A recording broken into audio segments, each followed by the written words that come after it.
Happy Friday, everybody. Welcome to Planet Earth. Mr. H here with you. How you guys doing, huh? Everybody's complaining. It's too cold to go outside and play football. Yeah, they just want to stay inside and watch YouTube and eat pizza and cookies. And I'll be honest with you, I'm kind of liking how this sounds. Well, anyway, I'm glad I'm here with you, right? I'm glad you're here with me as well. It's the weekend. Let's kick it off with something really exciting, man. History, dinosaurs, and football. Last time we were here, we were talking about French military history, and we actually found a way to get through it without laughing too loud. Well, now we're going to talk about Great Britain in the 20th century and early 21st century. And to do that, we got to go back to the last year of the 19th century. Yep, the Boer War down in South Africa. The British controlled, right there, the Cape Colony and all the blue stuff. And we have the Boers with this Transvaal, or South African Republic, like they call it, the Orange Free State. The Boers were the original Dutch settlers in South Africa. And, of course, some English settlers had joined them. They migrated inward to try and get away from the British. I don't know. Are they that annoying? I don't know. I've always liked them. And, they're eventually going to go to war. They fought each other a few times before. In 1881, they captured a British battalion. It was very embarrassing for the British. But in 1899, they are going toe-to-toe. The British have basically conquered everything they can find in South Africa. And the Boers are there, independent, and they're trying to keep away from the British. The British, no, we're going to conquer them. And here we go, 1899 to 1902. It was a pretty nasty war. It was so nasty they took away my British soldiers there picture. I don't know what happened to it. See, the British learned a few things in this war. The first thing they did is they got rid of those red coats, right? It's going to stick out against the South African veldt. They started wearing that brown stuff we're more familiar with. That way they can hide. Second thing they learned was the importance of sharpshooting, because the one thing the Boers are good at are picking off individual soldiers from a distance. So the British started learning how to, be sharpshooters. And that's going to come in really handy in that, that First World War coming around. British, of course, had their uniforms. You know what a British uniform looks like. It looks kind of the same from the First World War, except there's a steel helmet. Still got the pith helmet on. Here the South African Boers, that one guy smiling for the camera. It looks like they're having fun. It's not going to be fun for them. We see concentration camps where they take the civilian Boer population and concentrate them in one place so they can't support soldiers out in the field. The Boers don't really fight toe-to-toe. It's kind of a guerrilla war. It got pretty nasty. It reminds me a little bit of the Civil War a little bit. The Boers looks like wear anything that isn't British, So it looks like they got sort of brownish uniforms. Just don't wear a pith helmet. Wear some kind of other hat. Well, it's a long, drawn-out, and pretty brutal thing, and at the end of the day, the British are going to win it in 1902. Just in time for the First World War in 1914, where everyone happily marched off the war. It's going to be over by Christmas. Look at all these happy, smiling faces. And, you see half those guys are going to be dead within 2 months. I mean, it turns into something nobody expected, because everybody in your general staff, these well-educated, well-experienced officers, are always ready to fight the last war. Yeah, they didn't know what they were getting into. They found out very quickly. See, not that much fun. We're fighting in trenches. We got to fight our way through barbed wire. We talked about barbed wire last time. It was invented to keep cows in place. Next thing you know, it's in the First World War to keep, enemy infantry in place so you can machine gun them. Yeah, that's why they start digging. They're digging down to get away from the rifle and artillery fire. None of this war of advancing back and forth. It turns to a war of position. A war of position is pretty nasty. See the picture over here on the right? Why is there only one guy in that trench? Because he's probably the only guy from his platoon who survived. You go over the top, and we're just going to say not many people coming back. And they did this for 4 years, back and forth, back and forth.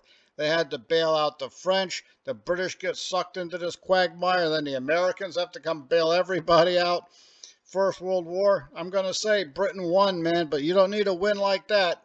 Look up Pyrrhic victory if you don't know what that means. Believe me, you'll get the classical definition from Pyrrhus in southern Italy, and then you're going to see First World War. Who won? I'm going to say Allies, but to be honest with you, it looks like everybody lost. And anyway, they had so much fun in the First World War, they decided to have a second one. Yep, 1939 and 1945. Yep, nobody singing and dancing their way to war this time. Hey, look at this. More trenches. This time in North Africa. So cold, wet, and nasty in Western Europe. Hot and flies all over the place in North Africa. It was over too quick in Western Europe. France collapsed, if you remember, in 6 weeks. So never really saw any trenches in Europe this time around. The British, well, they got to pull everybody off the bench this time. They got everybody. The British are there, the Australians, the Canadians. We've got people from South Africa. We've got the Indians sending everybody. Everybody who can walk is getting sent to defend Britain against the Germans. We don't have to go blow by blow here. You kind of know how it turned out. Britain, again, ends up on the winning side. I didn't say Britain won. I just said they're on the winning side. The first time they got mauled pretty bad, still won. Second time they're mauled pretty bad, they won again, if you want to call that a win. So they went from being the world's largest empire, the empire the sun had never set, to being a third-rate power, a distant third-ranked power, way behind the new superpowers, United States and Soviet Union. 6 years ago, in 1939, largest empire the world ever seen. 1945, they're begging the United States for a $3.5 billion loan just to make the payroll to the end of the year. That's why. Keep away from wars if you can, but human beings, you know how we are. Competition and fighting is what we do. Here's the biggest hero of the Second World War, right? The British Spitfire held off the Luftwaffe there during the dark days of the Battle of Britain. You got to mention the Spitfire. I mean, it deserves a mention. It did a great job all the way to the end of the war. This thing was even in Korea for a while, fighting against the MiGs. But, you know, hey, it was great while it lasted. Got to move on, right? Here's the war the British did not fight. The one in India, 1948. There was no way they were going to hang on to India if India revolted. Britain is bankrupt. Their army is much smaller than it used to be. They're trying to hang on to their empire, but they know it's not going to happen. In 1857, they had a huge revolt in India called the Sepoy Revolt. They barely hung on to it then. You know there's no way they're going to hang on to it in 1948 if India revolts, especially with tons of Indian soldiers fighting under the British around the world. Those guys come back. Hey, they want something for their efforts. And if you're not going to give it to them, they're going to take it from you. And these guys have been in battle. They're very experienced. And most importantly of all, they know the British Empire is not invincible. Because you were invincible, why did you need us? Exactly. So India is going to become independent, split into Pakistan, Bangladesh, India. We know the whole story from there. But Britain knew they weren't going to hang on to it, so they decided to depart on somewhat good terms and keep the trade relationships going. Unlike the French, who tried to fight and lost everything. Hey, the British in the Korean War. Yep, there they are. UN needed help pushing back North Korea, the old collective security thing. US is there, Britain's there. Yep, very cold, very miserable. But hey, the British are there. They do a pretty good job. See, that's Michael Caine. I didn't know he was a veteran of the Korean War. Yeah, I knew he did some time in the British military. I had no idea he was actually there in Korea. Might explain why he did such a good job in A Bridge Too Far. But hey, he was there in Korea. That's what they pay you to do. He went over, did what needed to do. South Korea is free. And they owe it all to Michael Caine. Yeah, probably not, but sounds like a good story. Hey, Suez attack. You know, for a former empire in decline, it seems pretty active, don't you think? Yeah, we've got the Korean War, and here comes Suez, and I have no idea what they were thinking about when they tried this. The idea was to have Israel get into a fight with Egypt over what? We don't know. They'll figure something out. And then the French and the British will swoop in to save the Suez Canal. Nasser had taken over in Egypt. He was an Egyptian nationalist, decided the Suez Canal would belong to Egypt. And, you know, it's threatening everybody's paycheck here. So the British and French go in with some, Israeli help, and they take over the Suez Canal as quote-unquote peacekeepers. One small problem with that. You can't be a peacekeeper if the country you're attacking, that's what you did, attack Egypt, and start shooting back. This, I don't know what the end game was. Did they think everybody was going to go along with this? It was so insane that they succeeded in uniting the United States and Soviet Union on the Security Council to condemn this invasion. A lot of people called it neo-colonialism. The French and British say it's our property. When all was said and done, it was a big mess, and the French and British had to go home. If they had any delusion of thinking they were still a pre-Second World superpower, yeah, that was over. Eventually, they'll normalize relations. Eventually, the Egyptians open up the canal again. But, man, you just took a bad situation and you made it worse. Hey, the British always got something to do. Northern Ireland, that's always been a bit of a hassle. Northern Ireland is the northernmost 6 counties of Ireland. They are Protestant, as opposed to the Catholic majority of the rest of the country. So when Ireland became an independent country, those 6 northern counties, Northern Ireland, elected or any part of the United Kingdom, i.e. Great Britain.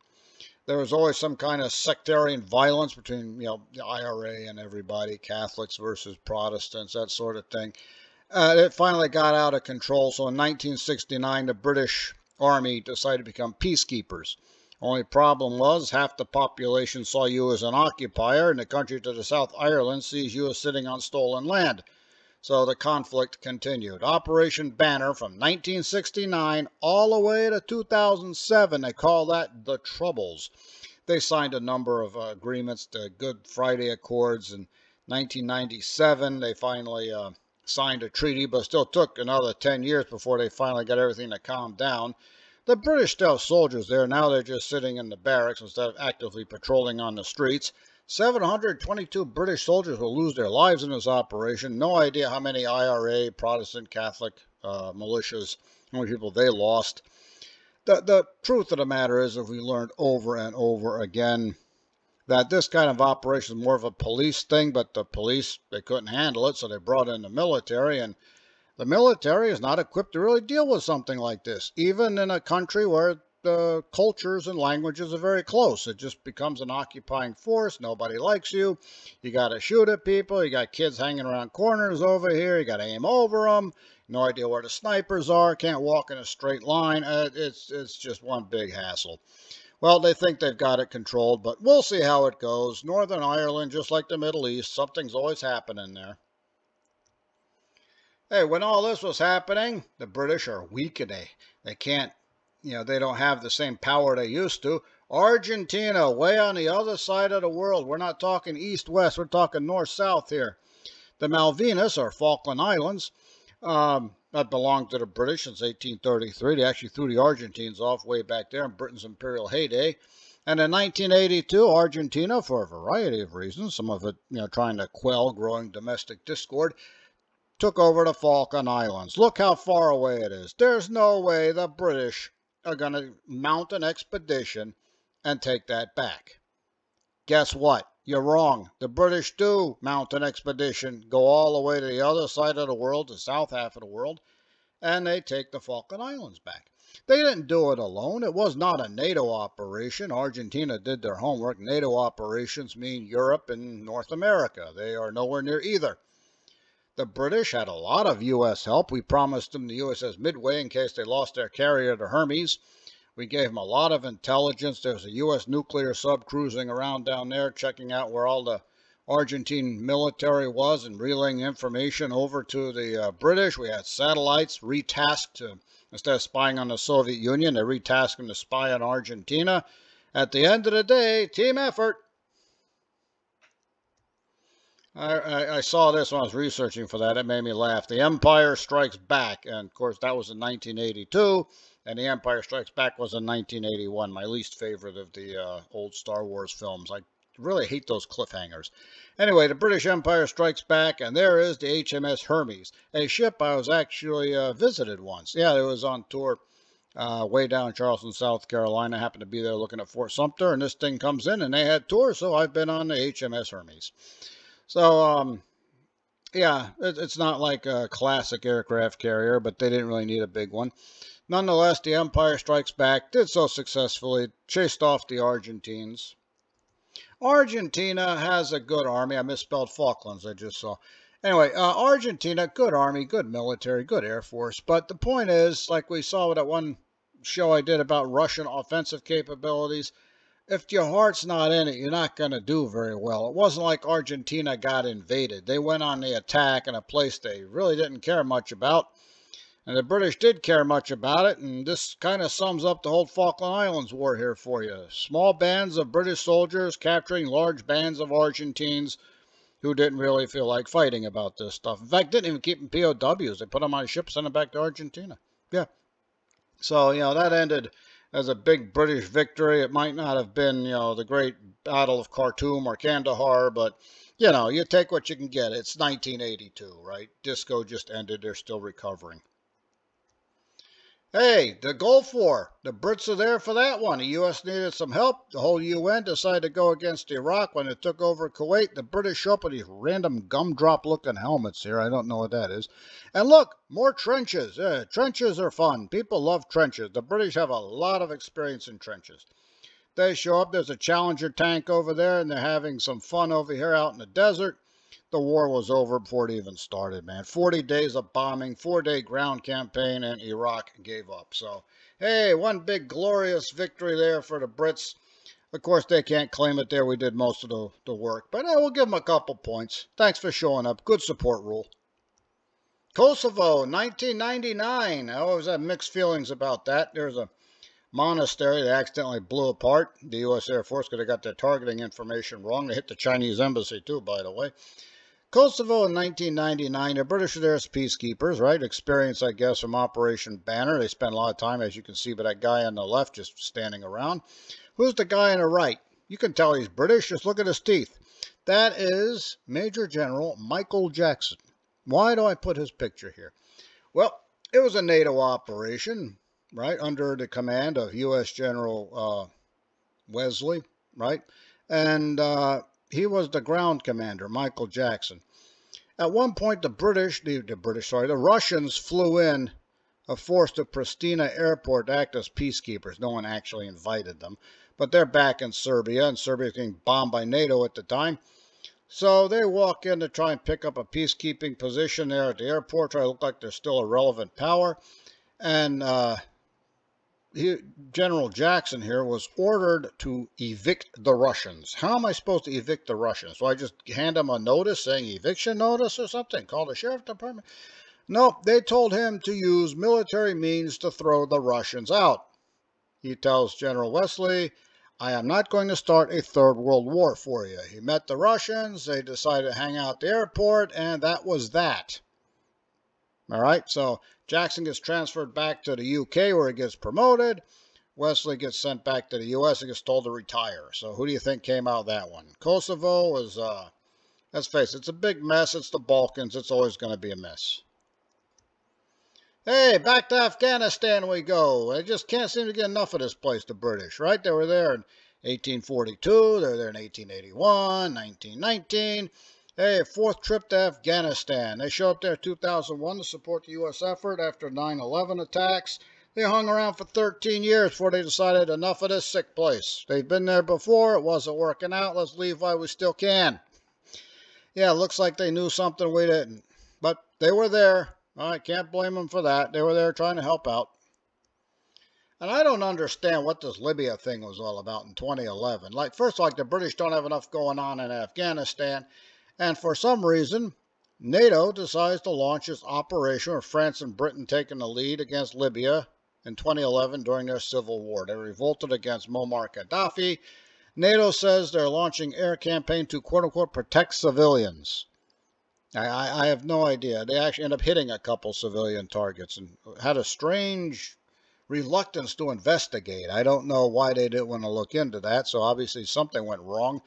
They overthrow Gaddafi. Libya gets destroyed. Libya is still half destroyed. Nobody has any idea what's going on or who's in charge. So I don't know. If you're going to be an ambassador to Libya, man, good luck.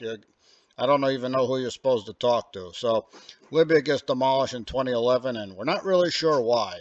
But the British were there. They did their bit. Sounds like a dedication worthy of a better cause. That's depressing, isn't it? Hey, let's talk about giant snakes. Mr. H here, talking about northern part of South America at the beginning of the Cenozoic. It's been something I've been fascinated with lately.